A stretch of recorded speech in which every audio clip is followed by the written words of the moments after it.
충만함이니라. 아멘. 먼저 로마서 12장 5절 말씀, 그리고 고린도전서 12장 27절 말씀 한 번 더 제가 읽어드리고 말씀 이어나가도록 하겠습니다. 로마서 12장 5절, 이와 같이 우리 많은 사람이 그리스도 안에서 한 몸이 되어 서로 지체가 되었느니라. 고린도전서 12장 27절, 너희는 그리스도의 몸이요 지체의 각 부분이라. 오늘 읽었던 본문 말씀 가운데 또 23절, 22절, 23절도 그렇고 예수 그리스도는 그의 머리요 몸이고 우리는 그의 지체라 라고 말씀하고 있고요. 또 읽어드린 두 절의 말씀도 역시 우리가 그리스도의 몸이고 각 지체의 부분이라 라고 말씀하고 있습니다. 우리는 몸 안에서, 그리스도 안에서 우리의 몸이 서로 지체가 되었다 라고 말씀하고 있습니다. 기독교는요 관계입니다. 관계.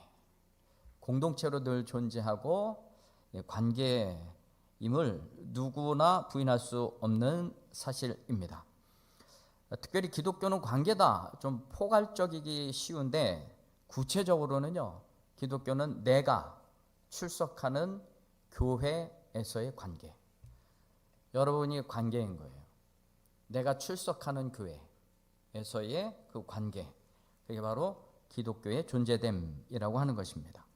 그럼 이 안에서 여러 관계들이 존재를 하는데, 첫 번째는 이 교회의 머리 대신 예수님과의 연합의 관계가 형성이 되어 있습니다.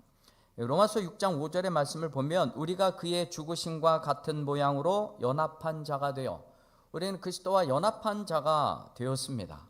그래서 우리는 그리스도와 하나 된 자들이고, 그리스도와의 이 연합의 관계, 끊을래야 끊을 수 없는 그런 관계로 지금 되어졌다는 것을 믿으시고 확신하시길 바랍니다. 예수 그리스도의 보혈의 십자가를 통해서 우리를 하나 되게 하셨고, 또 그리스도와 연합의 관계를 이루어 가도록 하셨습니다. 그리고 또 이 안에는 이 성도와의 관계도 있습니다. 성도와 성도 간의 관계, 그들이 각 지체를 이루어 가고 있다고 고린도전서 12장 27절에 말씀하고 있는 것입니다. 교회는요, 하나님의 은혜와 또 예수 그리스도의 겸손과 순종을 근거로 해서 세워진 것입니다. 그래서 이 몸된 성도들은 이 교회의 근본이 되신 예수 그리스도를 따라가고 경배할 때 그 교회는 온전해질 수 있다는 것입니다. 교회의 중심은 예수님이 되어야 되는 것이죠. 나의 판단과 나의 고집대로, 그리고 자기 중심적으로 교회 안에서 살게 되면 예수 그리스도와 연합으로 나타나는 그 교회됨은 없어지고 사라집니다. 우리 공공기관에서 그 사적 기관으로 여기고 사는 사람들이 세상에 너무나 많습니다. 공공성이 보장되어 있는 곳에서 그걸 사적으로 점유하고 사적으로 이용을 해요. 그럼 그 공공성은 깨지게 되는 것입니다. 흔히 논쟁이 많이 있는 게 주차장이라든지 이중 주차를 한다든가 두 자리를 차지한다든가 이런 것들이 있어요. 그리고 그 열차 안에서, 버스 안에서 젊은 남녀들이 이렇게 껴안고 있고, 또 마트나 이런 데 잠옷 입고 출입하고 이런 거 보면은요, 이게 자기 혼자 사는 세상이 아닌데, 이게 다 공공성이 다 깨져버리는 것이에요. 그래서 교회도 역시 마찬가지입니다. 내 판단과 내 고집대로 자기 중심적인 삶을 살아가게 되면 예수 그리스도의 연합으로 이루어지는 교회됨은 완전히 깨어지게 되는 것이죠. 여러분, 그렇게 된다면 이 교회 모임은요, 그냥 로타리 클럽이나 다를 바가 없습니다. 일반 사회 모임과 다를 바가 없는 것이죠.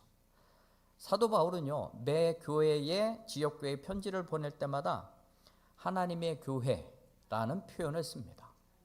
나 하나님의 종된, 또 예수 그리스도의 종된 나 사도 바울은 어느 하나님의 교회에다가 편지를 한다. 그 교회를 일컬어서 늘 하나님의 교회, 하나님의 교회 이렇게 붙여요. 이 교회라고 하는 이 단어가 에클레시아인데, 이 에클레시아는 원래 영국을 보기 위해서 모인 사람들을 에클레시아라고 하고, 또 이 정치적으로도 도편 추방제나 뭐 이런 걸 가지고 따로 이 정치력을 행사하기 위해서 모여 있는 곳, 그것을 에클레시아로 불렀습니다. 그러니까 어떠한 특정한 목적을 가지고 모이는 그 모임을 에클레시아라고 했는데, 근데 요거를 단어를 써서 사도 바울은 교회를 일컬어 에클레시아라고 했는데, 특별히 그냥 에클레시아 하면 구분이 안 되잖아요. 이게 어떠한 모임인지 구분이 안 되잖아요. 그러니까 하나님의 교회 딱 붙여버린 겁니다. 우리는 정치 모임이 아니고, 우리는 뭐 영국을 보러 온 그런 공연장도 아니고, 하나님을 예배하는 하나님의 교회인 것입니다. 그래서 이 사도 바울이요, 서신서에 보면 교회 같지 않은 교회에는요, 이 하나님 짝을 빼버렸어요. 그냥 교회라고 불러요. 니들이 무슨 교회냐, 그렇게 해갖고 그게 무슨 교회냐, 이제 그런 얘기를 하고 싶어 하는 것이죠. 여러분, 이 하나님이 그 중심에 빠져 있고 예수님이 그 중심에 빠져 있다면 정치판이나 영국 공연장 되는 것입니다. 그렇다면 나의 교회됨의 증거, 나의 교인됨의 증거, 우리 모두가 교회잖아요. 그러면 나는 내가 교인이라고 하는 그 교인됨의 증거, 그거는 어디서 찾아볼 수가 있을까요? 그거는 교회 머리 되시는 예수님의 뜻에 내가 순종하느냐, 순종하지 않느냐에 따라서 나의 교회됨이 드러나게 되는 것입니다. 그러니까 내가 교인되고 교회됨의 증거는 교회의 머리가 되신 예수님의 뜻에 순종하는 것뿐입니다. 내가 섬기는 교회의 주 대신, 그리고 예수 그리스도를 향한 겸손과 순종의 삶이 그 교회를 통해서 드러나느냐, 그렇지 않느냐라고 하는 거예요. 쉽게 얘기해서 교회는 관계, 그것도 정확하게 구체적으로 이야기하자면 내가 출석하는 교회, 거기서 수많은 관계가 있지만 우리가 중요한 것은 내가 그 교회에 교인됨이 있느냐 없느냐는 그 교회의 머리가 되시는 예수님의 뜻을 따르느냐 따르지 않느냐, 요것에 달려 있다는 것입니다. 그러나 그 하나님의 뜻은, 그리스도의 뜻은 누구를 통해서 전달되어집니까? 누구를 통해서 교육되어집니까? 목회자를 통해서 되어지는 거예요. 제 얘기가 아닙니다. 에베소서 4장 11절과 또 12절 13절을 제가 읽어드리겠습니다. 그가 어떤 사람들은 사도로, 어떤 사람은 선지자로, 어떤 사람은 복음 전하는 자로, 어떤 사람은 목사와 교사로 삼으셨으니 이는 성도를 온전하게 하여 봉사의 일을 하게 하며 그리스도의 몸을 세우려 함이라. 우리가 다 하나님의 아들을 믿는 것과 아는 일에 하나가 되어 온전한 사람을 이루어 그리스도의 장성한 분량이 충만한 데까지 이르리니 이는 우리가 이제부터 어린아이가 되지 아니하여 사람의 속임수와 간사한 유혹에 빠져 온갖 교훈의 풍조에 밀려 요동하지 않게 하려 함이라. 이런 복음 전도자들과 또 목사와 교사를 통하여서 성도를 어떻게 합니까? 온전하게 하는 거예요. 그래서 봉사 일을 하게 하고 그리스도의 몸을 세워나가는 것, 목사와 교사를 통해서, 복음 전도자를 통해서 이루어 가시는 것입니다. 여러분, 그래서 내가 교회 안에서 내가 교인됨의 증거는 무엇이냐면 내가 섬기는 교회의 리더십에 순종하느냐 순종하지 않느냐, 여기에 달려 있는 것입니다. 교회는요, 이 목회자와의 관계도 피할래야 피할 수가 없습니다. 목회자와의 관계가 제대로 세워지지 않으면 말씀의 은혜를 누리질 못해요. 저하고 관계가 안 좋은데 제 얘기 듣겠어요? 안 듣습니다. 그러면 손해는 누구냐? 말씀을 안 듣는 그 본인인 거예요. 왜 그렇습니까? 믿음은 들음에서 나는데 듣지 않으면 믿음이 자라지 못하는 것이에요. 말씀을 듣지 않는데 무슨 영적 성장이 있고 성숙을 이루어 가겠습니까? 그래서 어린아이가 되지 말고 요동하지 말고 그리스도의 장성한 분량에 이르는 데까지 나가야 되는데 목사와 교사의 얘기를 듣지 않고 어떻게 우리가 온전해 질 수가 있는가? 결국은 나의 교인됨의 증거가 그 교회의 머리가 되신 예수님과 또 그 예수님을 뜻을 받들어 교회의 성도들 온전하게 하시는 이 목회자의 뜻을 우리가 잘 알지 못하고 깨닫는데 그 심령에게 무슨 복이 있겠는가라고 하는 것이죠. 하나님의 말씀을 안 들으면요, 그 자리 이단이 틈탑니다. 악한 영이 틈타요. 그래서 여러분, 아담과 하와가 하나님의 말씀을 듣지 않고 사탄의 말에 귀를 기울여 놓았습니다. 하나님의 말씀이 그 안에 충만하지 못하니까 사탄이 비집고 들어오게 되었던 것이죠. 우리 교회는요, 우리 목자와 성도들의 관계를 목자와 양에 비유하기도 합니다. 양은 기본적으로 목자의 음성을 듣습니다. 그리고 양으로서 목자의 돌봄을 받는 첫 번째 비결이 목자의 음성을 잘 듣는 것이에요. 잘 듣고 졸졸 따라오기라도 해야 먹이라도 주고 또 실만한 물가로 데려가기도 하고 또 음침할 골짜기에서도 빠져나가기도 하는 것이지, 이런 이 듣지 않고 지멋대로 행해 나가면 어디서 어느 낭떠러지에 떨어지고 또 물 있는데 함부로 들어갔다가요, 이 양털 솜털 다 젖으면 거기서 나오지도 못하고 그냥 죽어버려요. 그러니까 목자의 음성을 들어야, 그것을 너무나 잘 알고 있는 목자가 인도하는 대로 따라가야, 그래야 힘을 얻고 먹을 것도 먹는 거예요. 근데 이 목자의 음성을 듣지 않는 것, 그것은 목자의 돌봄을 받을 수 없다는 사실을 기억해야 할 것입니다. 어떤 양들은 이 주소지를 잘못 찾아서 온 양들도 있어요. 여기 있는데 제 말을 안 들어요. 그럼 주소지 잘못 찾은 거예요. 그러니까 다른 데로 가셔야 된다는 것이죠. 우리 교회 목사님은 설교가 은혜가 안 돼. 그러면은 안 들리고 안 되면은 잘못 찾아온 거죠. 양이 아닌 거죠. 그리고 다른 교회 목회자들의 설교를 듣고 나 오늘 은혜 받아서 이러면 그 교회 양이 아닌 거예요.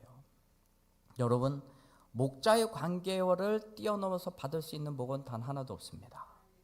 그러니까 목자를 잘 찾아 나가셔야 돼요. 우리가 교회가 힘써야 될 것은 무엇이냐? 우리 모두가 하나가 되어서 머리가 되신 예수 그리스도의 순복함으로 하나님께 영광 돌리는 것, 요것에 포인트를 맞추셔야 됩니다. 요한복음 5장 44절의 말씀을 보면 너희가 서로 영광을 취하고 유일하신 하나님께로부터 오는 영광은 구하지 아니하니 어찌 나를 믿을 수 있느냐. 하나님의 영광이 사라진 곳에서는요, 반드시 사람의 영광이 득세하게 되어 있어요. 서로 자기의 영광을 높이려 한다면 그 서로 높이려고 하는 자들끼리 시기와 질투가 따르게 됩니다. 그래서 서로 못 잡아먹어서 한다래요. 예수님의 제자 중에, 우리 제자들 중에 누가 크냐 이 변론이 일어났어요. 예수님은 지금 십자가에 달리러 간다고 한참 얘기했는데도 그 설교 끝에 제자들이 기껏 하는 얘기가 예수님 십자가에서 고난받고 죽고 부활해 이거 상관없어요. 누가 크냐. 그 예루살렘 입성을 눈앞에 두고 마지막 만찬의 자리에서 여러분 그렇게 얘기하고 난 다음에 제자들이 하는 얘기가 누가 더 크냐. 예수님 예루살렘 입성하는데 그러면은 나는 예수님 우편에 있으면 되겠네. 나는 예수님 좌편에 있으면 되겠네. 서로 싸우는 거예요. 그러니까 이 세베대의 두 아들들이 이렇게 옥신각신하니까 다른 제자를 가만히 있겠어요? 누가 높으냐 이 얘기를 가지고 서로 시기하고 싸우고 다투고 있습니다. 고린도전서 3장 3절에는 너희는 아직도 육신에 속한 자로다. 너희 가운데 시기와 분쟁이 있으니 어찌 육신에 속하여 사람을 따라 행함이 아니리요. 서로 높아지고자 한다면, 자기 자신의 영광만을 취하려고 한다면 그런 마음을 가진 또 다른 사람들과 시기와 질투가 일어나고 분쟁은 계속해서 일어나게 된다는 것입니다. 신천지의 전략이 이런 거예요. 자꾸 시기 나게 하고 또 불만 삼게 하고 그런 자들을 찾아가서 봉합을 하는 게 아니라 더 벌려놔요. 그래서 아예 봉합되지도 못하도록 하는 거. 그래서 제가 늘 얘기하잖아요. 원불교 조심하라고. 원망하고 불평하고 교만한 사람 조심해라. 어떤 교회에 대해서 분열하는 것에 마음을 쓰거나 그러면 뒷조사해 봐야 돼요. 굉장히 조심스러운 부분입니다. 우리가 꼭 그렇지 않는다 할지라도 이런 불만 불평을 가지고 있는 사람들을 사로잡아서 움직이는 요 패턴을 기억하시면 이게 하나님이 기뻐하시지 않는다라는 것을 우리가 분명히 알 수가 있는 것이죠. 어쨌든 교회를 망치려고 하는 사람들은 교회 내에서 불만과 불평을 자꾸 끄집어내요. 이런 사람들 조심하십시오. 작년 말에 오시성을 가진 한 분이 그렇게 하다가 정 안 되니까 그냥 나가버렸어요. 조심하셔야 됩니다. 여러분, 교회의 머리됨에 순종하지 못하면 다른 이야기가 자기 심령과 영혼을 파고 들어옵니다. 그 영혼도 망가지는 거예요. 조심하셔야 됩니다. 사람의 영광을 드러내고 내가 교회 안에서 높아지려 한다면 하나님의 영광은 내 삶 속에서 완전히 사라지게 됩니다. 이스라엘 사람들이 제일 무서워하는 게 하나님의 영광이 떠나는 것이었어요. 이가봇이라고 알죠. 두려워 떱니다. 하나님의 영광이 떠날까 봐. 우리가 하나님의 영광과 인간의 영광은 마치 시소와 같아요. 내가 높아지면은 하나님의 시소도 그렇잖아요. 한쪽이 높아지면 한쪽 낮아지듯이 그리스도의 영광을 높이면 내가 분명히 낮아질 수밖에 없는 자리에 있는 것이고요. 내가 높아지고자 한다면 분명히 하나님은 낮아진 자리에 있게 될 수밖에 없어요. 그러니까 우리는 늘 우리가 그리스도의 몸된 지체로서 한 가지 목표로 삼고 나아가야 될 것은 하나님의 영광을 드러내는 것입니다. 하나님의 영광을 내 삶에서 그리고 내가 섬기는 교회에서 충만하게 드러내는 것, 이것이 교회됨의 목적인 것입니다. 그럼 그 교회됨 안에서 내가 그 교회의 교인됨은 무엇으로 설명할 수가 있을까? 하나님 교회의 머리 대신 예수 그리스도에 순종하고 또 예수 그리스도를 그 뜻을 받들어 성도를 온전케 하는 이 목회자의 뜻을 잘 받들고 순종해야 하나님의 영광이 그 교회를 통해서 드러나고 또 그 영광은 우리 모든 성도들에게 돌아간다는 사실입니다. 이러한 관계들을 잘 기억하시고 협력하여 선을 이루고 하나님의 영광을 드러낼 복된 교회가 될 수 있게 되기를 주님의 이름으로 축원드립니다. 기도하겠습니다. 우리 말씀 기억하시면서